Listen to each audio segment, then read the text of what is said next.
Hi friends, welcome back to Rakshu Navi kitchen blogs. ಇವತ್ತೇನು ಮಾಡೋದು ಅಂತ ನೋಡೋಣ ಬನ್ನಿ. ನಾನು ಇವತ್ತು ಮಾಡ್ತಾ ಇರೋ ರೆಸಿಪಿ ಏನಂದರೆ ಲಡ್ಡು ಮಾಡ್ತಾ ಇದ್ದೀನಿ ನಾನು. ಈ ಲಡ್ಡು ತುಂಬ ಚೆನ್ನಾಗಿರುತ್ತೆ ತಿನ್ನಲಿಕ್ಕೆ. ಮದುವೆ ಮನೆಯಲ್ಲಿ ಬೇಕರಿಗಳಲ್ಲಿ ಎಲ್ಲ ಸಿಗೋ ಥರನೇ ಇರುತ್ತೆ. ಬನ್ನಿ ಹೇಗೆ ಮಾಡೋದು ಅಂತ ನೋಡೋಣ. ನಾನು 1 ಕಪ್ಪು ಕಡಲೆ ಹಿಟ್ಟು ತೊಗೊಂಡಿದ್ದೀನಿ. ಹಾಗಾಗಿ ಅದೇ ಕಪ್ಪಲ್ಲಿ ಸಕ್ಕರೆ ಕೂಡ ತೊಗೊಂಡಿದ್ದೀನಿ. ದ್ರಾಕ್ಷಿ, ಗೋಡಂಬಿ, ಸ್ವಲ್ಪ ಫುಡ್ ಕಲರ್ ಮತ್ತು ಏಲಕ್ಕಿ ಪೌಡ್ರ್ ತಂದಿದ್ದೀನಿ. ನೆಕ್ಸ್ಟು ಒಂದು ಕಡಲೆ ಹಿಟ್ಟು ತೊಗೊಂಡಿದ್ದೀನಿ. ತೊಗೊಂಡಿರೋಂಥ ಕಡಲೆ ಹಿಟ್ಟು ಪೂರ್ತಿ ಸೇರಿಸ್ಕೊಂಡು ಅದು ಗಂಟು ಇಲ್ಲದೆ ಇರೋ ಥರ ಇದು ಮಾಡಬೇಕು. ಅದಕ್ಕೆ ಸ್ವಲ್ಪ ಸೋಡಾ ಪುಡಿ ಕೂಡ ಹಾಕಿದ್ದೀನಿ ನಾನು.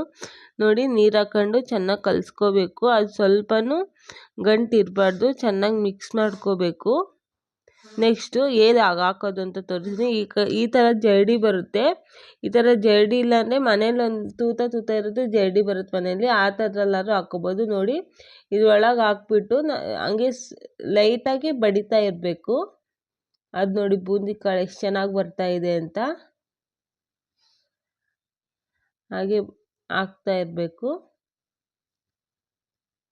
ನೋಡಿ, ಕಾಳು ಶೇಪು ಕೂಡ ತುಂಬ ಚೆನ್ನಾಗಿ ಬರುತ್ತೆ.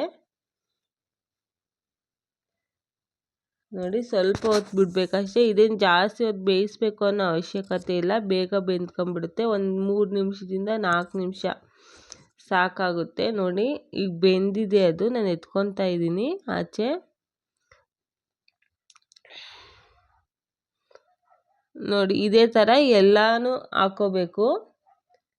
ನೆಕ್ಸ್ಟು ಒಂದು ಪಾತ್ರೆಯಲ್ಲಿ ನಾವು ತಗೊಂಡಿರೋ ಸಕ್ಕರೆ ಕೂಡ ಹಾಕ್ಕೊಂಡು, ನಾವು ಎಷ್ಟು ಸಕ್ಕರೆ ತೊಗೊಂಡಿರ್ತೀವೋ ಅದೇ ಕಪ್ಪಲ್ಲಿ ಅರ್ಧ ಕಪ್ನಷ್ಟು ನಾನು ನೀರು ಹಾಕ್ಕೊತಾ ಇದ್ದೀನಿ. ಜಾಸ್ತಿ ಹಾಕ್ಕೋಬಾರ್ದು. ಅದೇ ಕಪ್ಪಲ್ಲಿ ಅರ್ಧ ಕಪ್ ನೀರು ಹಾಕ್ಕೋಬೇಕಷ್ಟೇ. ನೋಡಿ, ಚೆನ್ನಾಗಿ ಮಿಕ್ಸ್ ಮಾಡಿಕೊಂಡು ಇದಕ್ಕೆ ಫುಡ್ ಕಲರ್ ಸೇರಿಸ್ಕೊಂಡು ಚೆನ್ನಾಗಿ ಮಿಕ್ಸ್ ಮಾಡ್ಕೋಬೇಕು. ನಾನು ಆರೆಂಜ್ ಫುಡ್ ಕಲರ್ ತೊಗೊಂಡಿದ್ದೀನಿ. ನೋಡಿ, ಚೆನ್ನಾಗಿ ಕುದಿ ಬರಬೇಕದು. ಕುದಿ ಬಂದು ಒಂದೆಳೆ ಪಾಕ ಥರ ಆಗಬೇಕು. ಅದಕ್ಕಿಂತ ಗಟ್ಟಿ ಆಗಬಾರ್ದು. ಗಟ್ಟಿ ಆಗಿಬಿಟ್ರೆ ಲಡ್ಡು ಗಟ್ಟಿ ಆಗಿಬಿಡುತ್ತೆ. ನೋಡಿ, ಇದು ಒಂದೆಳೆ ಪಾಕ ಬಂದಿದೆ. ಇವಾಗ ನಾನು ಕರೆದಿಟ್ಕೊಂಡಿರೋಂಥ ಬೂಂದಿ ಕಾಳೆಲ್ಲ ಹಾಕ್ತಾಯಿದ್ದೀನಿ. ಬೂಂದಿ ಕಾಳು ಹಾಕ್ಬಿಟ್ಟು ಚೆನ್ನಾಗಿ ಮಿಕ್ಸ್ ಮಾಡಬೇಕು.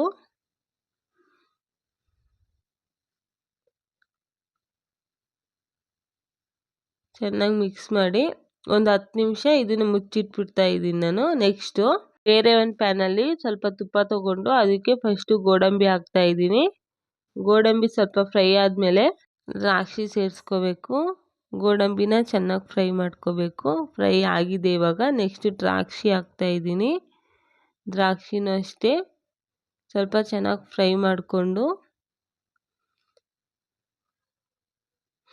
ಇವಾಗ ನಾವು ಮಾಡಿಟ್ಕೊಂಡಿರೋಂಥ ಲಡ್ಡು ಮಿಕ್ಸ್ ಇರುತ್ತಲ್ಲ ಅದಕ್ಕೆ ಹಾಕಬೇಕು. ಇದನ್ನು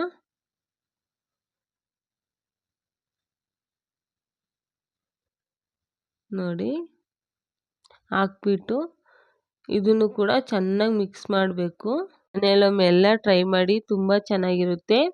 ನೋಡಿ, ಚೆನ್ನಾಗಿ ಮಿಕ್ಸ್ ಮಾಡಿಬಿಟ್ಟು ಇದನ್ನೊಂದು 10 ನಿಮಿಷ ನಾವು ಎತ್ತಿಟ್ಕೋಬೇಕು. ಅದು ಸ್ವಲ್ಪ ಆರಬೇಕು ಉಂಡೆ ಕಟ್ಟೋಕ್ಕೆ. ಆವಾಗ ಉಂಡೆ ಚೆನ್ನಾಗಿ ಬರುತ್ತೆ.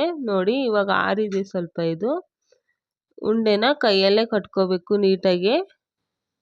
ನೋಡಿ, ತುಂಬ ಚೆನ್ನಾಗಿರುತ್ತೆ. ಒಂದ್ಸಲಿ ಎಲ್ಲರೂ ಟ್ರೈ ಮಾಡಿ ಮನೆಯಲ್ಲಿ.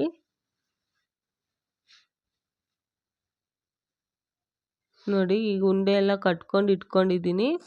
ಟೇಸ್ಟು ಕೂಡ ತುಂಬ ಚೆನ್ನಾಗಿರುತ್ತೆ. ಎಲ್ಲರೂ ಒಂದ್ಸಲಿ ಮನೇಲಿ ಟ್ರೈ ಮಾಡಿ ಕಮೆಂಟ್ ಮಾಡಿ ಹೇಳಿ ನನಗೆ ಹೇಗೆ ಬಂದಿದೆ ಅಂತ. ಪ್ಲೀಸ್ ನನ್ನ ಚಾನಲ್ನ ಸಬ್ಸ್ಕ್ರೈಬ್ ಮಾಡ್ಕೊಳ್ಳಿ, ಹಾಗೆ ಲೈಕ್ ಮಾಡಿ, ಶೇರ್ ಮಾಡಿ, ಕಮೆಂಟ್ ಮಾಡಿ ಅಂತ ಕೇಳ್ಕೊಳ್ತಾ, thank you for watching. Keep supporting.